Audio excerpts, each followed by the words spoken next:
자, 310조의 위법성 조각입니다. 아주 중요한 조문이죠.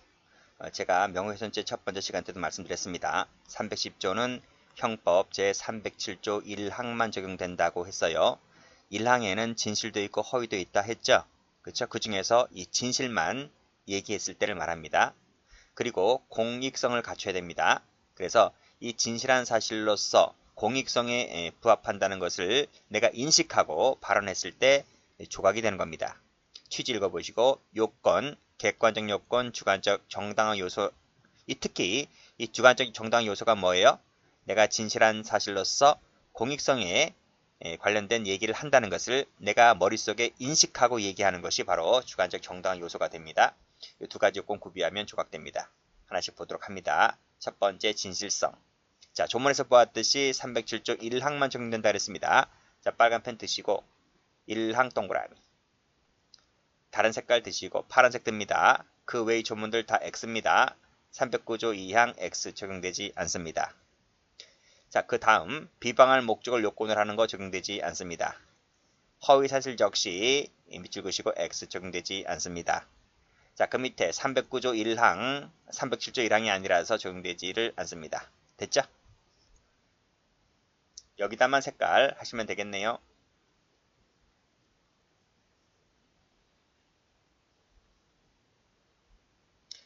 자, 두 번째 공익성입니다. 자, 공익성이란 말은 공공의 이익이란 말은 비방할 목적이 없다는 말이거든. 그쵸?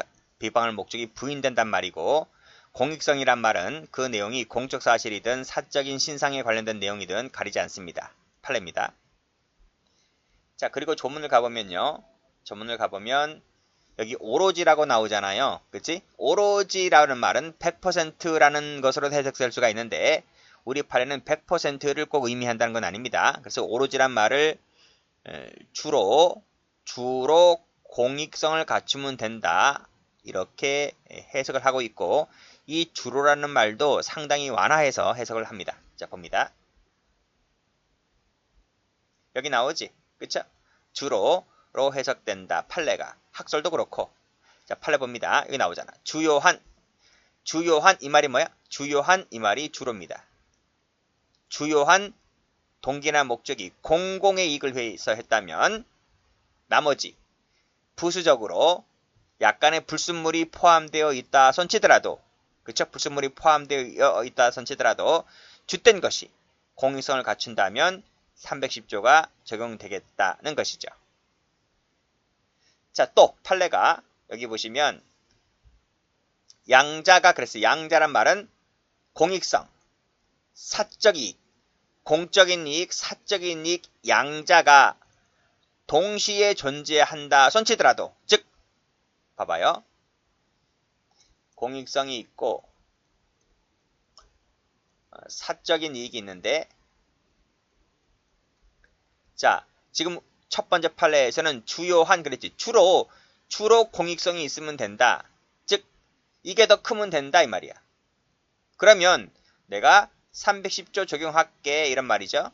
그러면 크다 했는데 크다는 것이 어떻게 크면 되는 거야? 100대 빵, 90대 10, 80대 20, 70대 30, 60대 40 그래도 크잖아요 이게요. 그치? 60대 40도 큰 거예요. 그때는 310조가 적용되는 거잖아요. 그쵸? 근데 판례가 이것보다 한 단계 더 낮춰서 5대 5라면 50대 50이라면 여기 양자가 똑같이 동시에 존재하더라도 5대 5라 하더라도 거기에 상당성만 구비가 된다면 이것도 내가 310조 조각시켜 주겠다는 거야. 상당성만 구비되면. 그렇죠? 가급적이면 처벌하지 않겠다는 얘기죠. 자, 그런 것까지 정리해 두시면 되겠네요. 그래서 여기서 양자가 똑같이 존재한다 하더라도 상당성 동그라미. 그러면 내가 인정해 주겠다. 여기 주요한 나오죠? 주요한 부분이 합치된다면 310조 적용하겠다. 세부적으로 약간 차이가 나더라도 그게 뭐 대수냐 이런 말입니다. 또는 과장되더라도 그게 뭐 대수냐 이거지. 310조가 적용되려면 객관적, 주관적 요건 모두 다 구비해야 된다고 말씀드렸죠. 그리고 공익성이라 했는데 이 공익성 관련해서 밑에 보시면 널리 국가, 사회, 일반 다수인 이익 이건 당연히 공익성 갖추었다 보이죠? 1번은 동그라미 1번은. 근데 1번에만 국한하는 것이 아니라 특정한 사회 집단 그 구성원 전체까지도 확장시킵니다. 그러니까 1번만 된다 하면 틀려요. 2번도 됩니다. 2번 색깔 칠할까요? 이거 됩니다. 그러면 이 2번 관련된 사례는 뭐가 있을까? 판례 뒤에 나와요. 판례는 어떤 판례가 있을까? 노조 판례 있습니다. 학교 판례 있습니다. 종교단체 판례 있습니다. 이런 게 거론되는 거지. 이런 단체, 이런 사회집단, 이런 구성원 전체라 하더라도 이 노조가 그 노조만의 문제일 수 있고 그 학교만의 문제가 될 수 있고 그 종교단체만의 문제일 수도 있잖아요. 그래도 그 집단만의 문제라 하더라도 그 집단의 내용이 공익성을 갖췄다면 310조를 적용해 주겠다는 내용입니다. 판례 보죠. 앞에서 뭐라 그랬어? 주요한 동기가 공익성을 띈다면 약간의 불순물이 들어와 있다 하더라도 310조 적용된다 그랬죠. 그리고 주요한 동기인지 아닌지는 공익성을 갖추었는지 아닌지는 공적인 사실뿐만 아니라 사적인 신상에 관련된 것도 내포한다 했잖아요. 방금 위에서. 어디 있어 여기. 여기 있잖아요. 2번에서. 사적인 것도 포함된다. 그쵸? 사적인 신상에 관련된 것도 포함된다. 그래서 이것도 310조를 적용해 주겠다는 내용인데 이 지문 기억을 해 두시고 볼까요? 신학대학 교수 갑은 뭐뭐 등을 하면서 기독교에서 이단 평가된 구원파 교리 문제점 폐해를 설명하고 그 구원파를 경계케 할 목적으로 구원파 지도자 을이 독일에서 강연을 하다가 끌려져 내려져 망신을 당했다는 얘기를 했습니다. 그 세월호 사건 있잖아. 세월호 사건. 그 사람 죽었잖아. 그쵸? 그게 구원파 관련돼 있는 데인가요? 그런 얘기도 들은 것 같은데 얼핏. 어쨌든 구원파 경계케 할 목적으로 그 지도자가 개망신 당했다는 얘기를 하게 되는데 그 개망신 당했다는 것이 그 사람의 사적인 신상에 관련된 내용이기도 하지만 구원파라는 종교 집단의 그 특정한 집단 내부 문제지 않았습니까? 그것도 제가 아까 뭐라 했어? 공익성을 띌 수도 있다고요. 그쵸? 발언한 내용이. 그래서 판례 꺽쇠 2번을 보면 구원파 얘기입니다. 이단으로 평가하는 과정에서 그 지도자 얘기를 했다는 부분이 경우에 따라서는 공익성을 구비했다라고 해서 310조를 적용해서 무죄가 되었던 사건입니다. 여기도 교회 얘기지. 교회 얘기 봅니다. 교회 담임 목사를 출교 처분한다. 출교가 뭡니까? 출교. 축출시키는 거야. 강제 퇴학시키는 거야. 그렇죠? 그런 취지의 판결문을 복사 떠서 신도들에게 뿌립니다. 이것은 공익성을 갖췄습니까? 이게 판결문이기 때문에 공익성을 갖추는 거야. 판결문이 아닌 찌라시 만들어서 뿌리면 그 처벌입니다. 근데 판결문이라는 공적 내용의 이 문서를 뿌린 것은 우리 판례가 웬만하면 다 310조를 적용해 줍니다. 뒤 판결도 나올 겁니다. 자, 읽어볼까? 어떤 건지요? 갑은 담임 목사 을이 비리로, 그렇지. 비리가 결부됐으니까 재판받겠죠. 판결에 의해 출교, 즉 강제 퇴학 처분 받습니다. 그럼에도 불구하고 여전히 직무를 수행하니까 열불나죠. 이건 부당하다 이거지. 그래서 이 출교 처분되었다는 그 판결문을 복사 떠가지고 뿌려버립니다. 그치? 이 직무 수행하면 안 되잖아요. 이것은 310조 요건을 구비했다. 이렇게 본 판례입니다. 설령 여기 보세요. 약간의 비방할 목적이 숨어 있긴 있어요. 근데 그건 어디까지나 불순물이야. 주요한 동기가 뭐였다? 주요한 동기가 공공의 이익을 위했다면 적용하겠다는 얘기죠. 자, 공익성을 갖춘 판례를 봅니다. 자, 1번 판례에서 성추행했다는 내용의 글. 자, 이것을 인터넷 홈페이지 소식지에 게재를 했다는 거죠. 성추행 동그라미. 이건 알릴 필요가 있겠죠. 공익성을 갖추었다고 보는 것이기 때문에 310조를 적용했던 판례입니다. 자, 그 밑에 판례도 고등학교 여학생에 대한 퇴학 처분의 부당함을 알리고자 했다는 겁니다. 공익성을 인정했고요. 자, 기간제 교사에게 차 접대 요구, 부당한 대우를 했다는 내용의 글 역시 공익성을 갖췄다고 봤습니다. 자, 부당 동그라미 치시고, 자, 특정 기독교 교단의 목사들이 다른 목사의 목사 안수를 비난했다는 겁니다. 다른 목사의 목사 안수를 비난했는데 그 내용이 뭐냐면 XX 같은 놈들 더러워서 못해 먹겠다 이런 말을 하면 안 되잖아요. 왜 그런 말을 하냐는 거예요. 자, 그런 말을 했다, 그런 말 자체가 지금 문제가 되는 것인데 왜 그런 말을 하느냐, 그것을 비난했다는 겁니다. 그래서 비난이라고 해서 다 나쁜 것은 아닙니다. 이런 내용을 비난하는 것은 공익성을 갖췄다고 보는 겁니다. 자, 전교조 교사가 시의원들이 학교에서 무례한 행동을 한 것을 알리고 이에 대해 항의함으로써 교사의 권익을 지킨다는 취지하에서 이러한 내용을 한 것은 그 보도자료 일부에 다른 기재가 있기도 했지만 전체적으로 보게 되면 나름대로 공익성을 갖췄다는 얘기입니다. 그래서 교사의 권익을 지킨다는 부분. 자, 부정의리 의혹을 해명하기 위하여 입건된 사실을 배포했다고 했을 때 공익성을 갖췄다고 봤습니다. 형사 입건이라든지 뭐 재판 관련된 거, 판결 확정만 나온 부분, 이런 부분들은 거의 다 공익성을 갖췄다고 보는 판례가 많습니다. 자, 비리, 이사장의 비리 알려야 되겠죠. 공익성을 갖췄고요.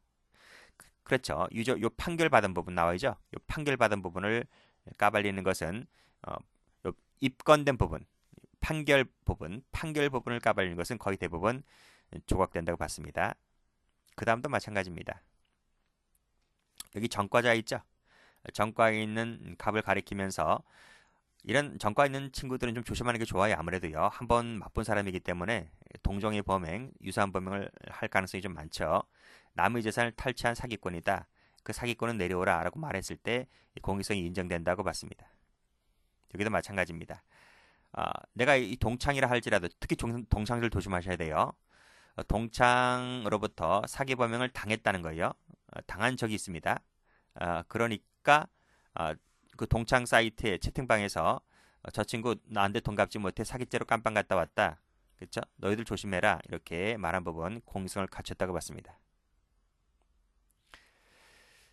자, 피고인이 이 택시조합 임시청회에서 참여한 조합원에게 이것 봐라. 갑이 B 사장이랑 같이 회사돈을 해먹었다. 회사돈 해먹었다는 얘기죠. 그러니까 조심하라는 겁니다. 그래서 이 판결문이죠. 이 판결문 사본을 배포한 것은 공익성을 갖췄다고 봤습니다. 자, 전과네요. 전과 사실을 적시했다는 부분. 여기 나오죠. 전과 사실을 적시한 부분은 사적이익, 공적이익도 같이 공존하지만 공공이익이 더 크다는 겁니다. 자, 총학생 회장 얘기 나와 있는데요. 자, 이 친구 역시 또는 음주운전 사실이 있었어요. 사실이 있었고 또 아무래도 총학생 회장이다 보니 이걸 묵인하는 그 관행이 있었다는 겁니다. 근데 이런 것을 공론하면서 뭐라고 하냐면 이 음주운전을 막아줘야 되는데 이 음주운전을 막지 못해서 사과드립니다 라고 하는 부분 공익성이 인정된다고 봤던 거죠. 자, 실명을 거론합니다. 자, 그러면서 상대방 후보를 비방하고 이래저래 학과를 분열시키고 개인적인 감정을 표한 사례가 있다고 언급한 다음에 그런 부분은 좀 지양했으면 좋겠다라고 의견을 덧붙인 부분도 공익성을 갖췄다고 봤습니다. 자, 공익성이 부정되는 판례 볼게요. 양보를 얻어내기 위한 방법으로 했다. 그리고 여기도 마찬가지죠. 두 가지 비슷하니까요. 자, 이런 점은 공익성이 좀 떨어지죠. 같은 당입니다. 같은 당. 같은 패거리다 보니 이것은 공익성보다는요. 개인적 이해관계에 부합하는 행위일 뿐이다. 라고 해서 공익성을 부정했습니다. 자, 요 판례는 출제가 많이 되었는데 자, 분당구 소재 A학원 이사장 을의 주거지 아파트 앞에서 이런 얘기를 합니다. 교육을 빙자한 상사권이다. 동창회비 어디 갔느냐.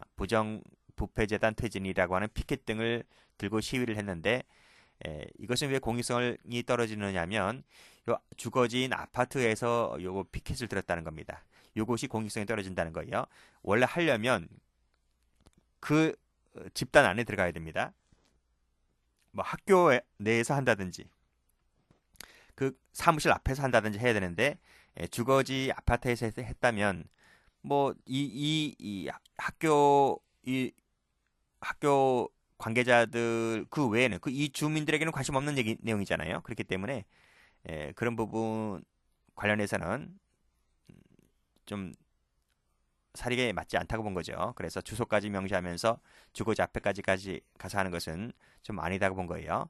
그래서 공공의 이익을 인정할 수 없다는 판입니다. 하려면 너네 가게 가서 하라 이런 말입니다. 자, 이것은 왜 공익성이 떨어진다고 보았느냐면 교장인 피해자가 정신과를 다닌다. 정신과 다니든 안 다니든 그건 그 사람 개인 문제 아닌가? 뭐 이런 것까지 얘기하는 거죠. 뭐 횡령했다고 하면 횡령에 관련된 얘기만 하면 되는 것이지 왜 쓸데없는 이상한 얘기를 하고 있는 겁니다. 이런 피해자가 정신과 다니든 안 다니든 이런 것은요. 아주 사적인 거라는 거죠. 극히 사적인 내용이기 때문에 공익성과 떨어진다 이렇게 봤습니다. 자, 다음 판례도 출제가 많이 됐던 판례입니다. 최신 판례인데 출제가 많이 됐어요. 자, 징계 업무를 담당하던 직원인 피고인이 피해자에 대한 징계 절차가 회부됐다. 요 회부됐다는 얘기만 했습니다. 그리고 게시판에 게시를 한 부분인데 그 회부됐다는 얘기만 하고 있는 것이지 그 여러 가지 다른 얘기는 한 건 아니잖아요. 그렇기 때문에 이런 부분도 아직은 공익성과는 관련이 없다 이렇게 본 거예요. 그래서 좀 더 읽어보면 징계 혐의 사실은 징계 절차를 거친 다음에 확정되는 것이고 아직 징계 절차에 회부되었지 확정된 건 아니잖아요. 그래서 회부되었다는 부분에서 공개함으로써 명예를 훼손했다라고 했을 때 이것은 징계가 아직 나지 않았기 때문에 그래서 그 전까지는요. 아직까지는 뭐 징계가 난 부분이 없기 때문에 이런 점을 얘기하는 것은 공익성이 떨어진다. 만약에 확정되었을 때 만약에 이런 사실이 게시판에 게시가 되었다면 공익성을 갖췄다고 볼 수 있어요. 근데 확정되지 않았는데도 불구하고 이걸 게시판에 게시하는 것은 공익성이 떨어진다. 그래서 너는 명예를 훼손했다. 이렇게 보는 거죠. 효과는 법조문대로 위법성 조각입니다. 그럼 소송법적 효과는 뭘까? 학설보다는 판례를 잘 받으셔야 돼요. 판례는 거증책임, 원래 거증책임, 입증책임은 검사가 거의 대부분 지잖아요. 근데 여기만큼은 입증책임을 검사에게 지운 것이 아니라 피고인 네 스스로에게 지우는 겁니다. 즉 네가 발언한 것이 공익성을 갖췄네, 진실성을 갖췄네라고 하는 것은 네가 입증해야 돼. 네가 입증 못하지? 김님 처벌이야. 됐어요? 그러니까 입증책임 너한테 있으니까 네 얘기 잘하고 다니라고 하는 거예요. 자, 판례도 여기 행위자 동그라미. 이 사람이 증명한다. 검사 증명하는 거 아닙니다. 뭐 많이 봤을 것이고. 자, 이런 부분 진실성, 공익성이라는 것은 엄격한 증거가 아니다. 즉 자유로운 증거면 족하다. 왜? 행위자가 법을 잘 모르잖아. 검사는 법을 잘 알지만 행위자가 증명하는 부분이 있기 때문에 깐깐하게 엄격한 증거에 의해서 입증할 필요는 없습니다. 자유로운 증명이면 족하다는 것이죠. 그래서 310조 2는 적용될 필요가 없다는 거지. 됐고요. 차고 볼까요? 차고. 자, 1번보다는 2번이 좀 더 중요하니까 2번을 좀 보도록 하겠습니다. 2번 체크하시고. 자, 허위 사실을 진실이라고 오인하고 공익성을 위해서 적시했을 때 공익성은 갖췄네요. 공익성은 갖췄지. 그럼 진실성만 갖추면 되는데 알고 보니까 진실성이 아닌 거야. 허위인 거야. 근데 이 사람은 착오를 일으킨 거야. 그때는 어떻게 처리를 할까라는 거예요. 자, 이것은 총론 시간에 많이 봤죠. 총론 시간에 다루는 것인데 자, 노트를 펴보면 자, 총론 교재 듣는 분들은 총론 시간에 설명하는 것이라서 조금 맛보기로만 설명드리고요. 자세한 것은 총론 시간에 하니까요. 자, 여기 구성요건 해당성이 있고 위법성이 있습니다. 위법성 이 두 번째 관문을 통과하려면 자, 객관적 정당화 상황도 구비가 되지 말고 주관적 정당화 요소도 구비되지 말아야 되는데 이 두 가지가 다 있으면 이것도 통과가 안 되고 이것도 통과가 안 되잖아요. 그래서 위법성 조각이 되려면 이 두 가지 요건을 모두 구비를 줘야지 조각되는 거예요.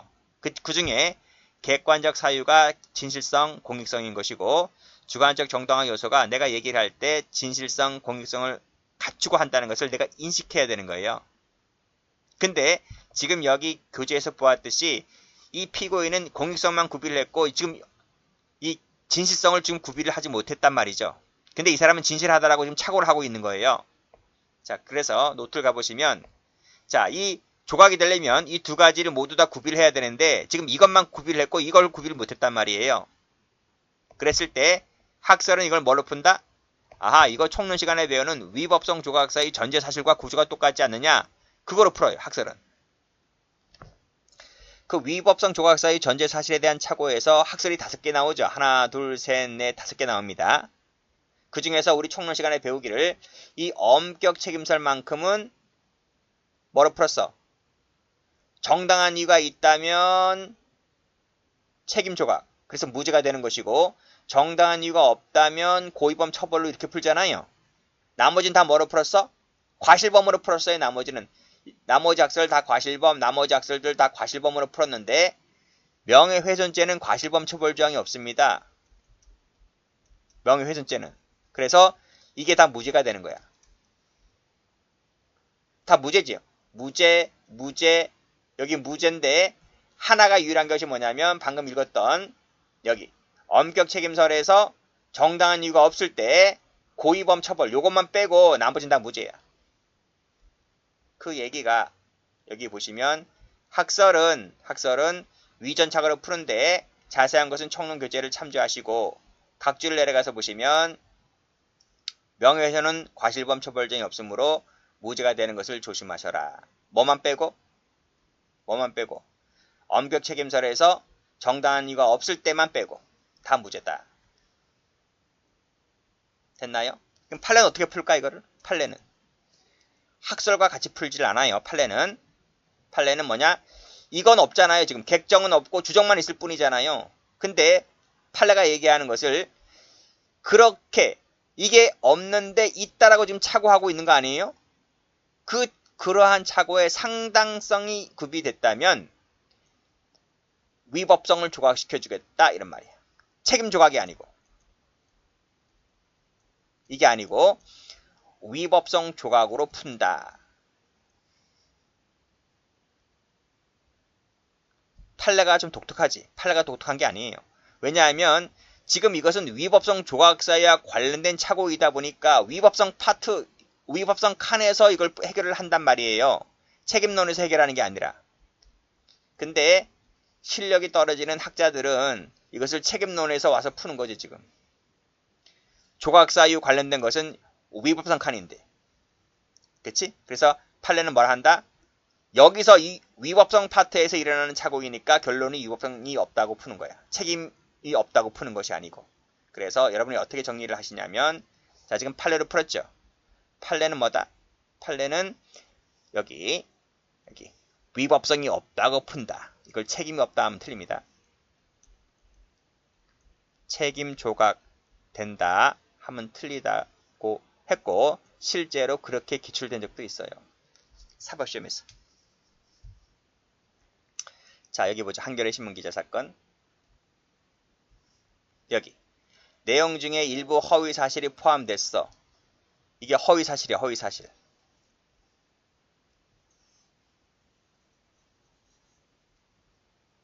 여기 허위 사실이잖아. 그쵸? 여기 내용 중에 일부 허위 사실이 포함되어 있단 말이에요. 근데 이 기자는 허위 사실인데 이 기자는 집단에는 진실하다고 믿었어.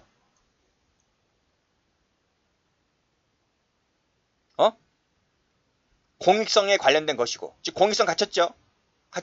근데 뭘 못 갖췄냐면 진실한 것이 사실이어야 되는데 진실한 사실이 아님에도 불구하고 이 사람은 진실하다라고 그렇게 생각하고 판단을 했던 거야. 판례가 뭐라래? 그렇게 믿을 만한 상당성이 있다면 판례는 뭐다? 마지막에 위법성 조각이다. 요게 색깔입니다. 즉 이게 색깔이에요. 이걸 어떻게 풀면 틀린다고? 책임이 없다 하면 틀려. 어떤 사실관계인지 한번 읽어보죠. 중요한 거니까. 한겨레 신문기자 갑은 모 대학교 학생회장, 이 중앙대학교입니다.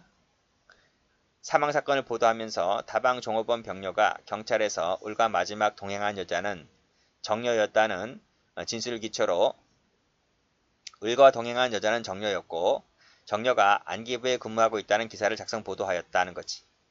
자신은 이 기자 갑은 자신은 이게 진실하고 공익성이 있다라고 그렇게 생각하고 지금 이 기자를 낸 거야. 보도를 낸 거야. 근데 알고 보니까 이건 진실한 것이 아니었어. 알고 보니까 이건 허위였단 말이야. 알고 보니까 동행하지 않았으면 밝혀졌다는 말은 알고 보니까 허위였단 말이에요. 집단에는 진실하다고 생각했는데 팔은 뭐라 그래? 네가 그렇게 믿을 만한 상당한 이유가 있다면 조각시켜주겠다 이거지. 그 다음도 똑같아요. 이 밑에 똑같아. 진실한 것이라는 증명이 없다 하더라도 이 친구가 진실한 것이라고 믿었고 그렇게 믿을 만한 상당성이 있다면 똑같지? 위법성 없다. 그 밑에도 진실한 것이라고 믿었고 그렇게 믿을 만한 상당한 이유가 있다면 마지막에 그 행위가 별도로 명예훼손죄의 불법행위를 구성한다고 볼 수 없다는 말은 불법행위가 안 된다는 건 말은 무슨 말이야? 위법성이 조각된다. 그 말이지. 됐어요? 다 발표된 것은 다 출제가 되었던 지문들이고요. 꺽쇠 2번 볼까? 자, 근거 자료가 불명확한 부분이 있습니다. 이를 대자보를 작성 부착했는데 이 행위가 공익성을 위한 것이었고 진실하다라고 믿었단 말이죠. 믿었단 말은 진실하지 않다는 얘기네. 그치? 그럼에도 상당성이 구비가 됐다면 조각된다. 이런 식으로 보고 있네. 요즘도 한번 나온 적이 있어. 됐어요? 됐어요. 넘기죠. 자, 나머지 건 그냥 눈팅하시면 됩니다. 타주의 관계에 눈팅하시면 됩니다. 요 한번 볼까요? 2번요. 2번. 공연히 허위사실 적시하여 명예와 신용을 동시에 훼손시켜버리면 신용만 됩니다. 왜? 특별관계라서. 끊고. 공연히 이때는 허위야. 허위사실 적시했을 때 그래요. 자, 두 번째로서는 진실한 사실을 적시했다 라고 했을 때는 307조만 됩니다. 그때는 뭐가 안 된다? 신용훼손죄가 안 됩니다. 왜 안 될까요? 구성요건 요소가 안 되기 때문에 그래. 뒤에서 배우겠지만 신용훼손죄는 허위사실 유포야. 진실한 사실은 신용훼손죄 구성요건 해당 자체가 처음부터 없어. 그래서 이때는 명예훼손만 됩니다.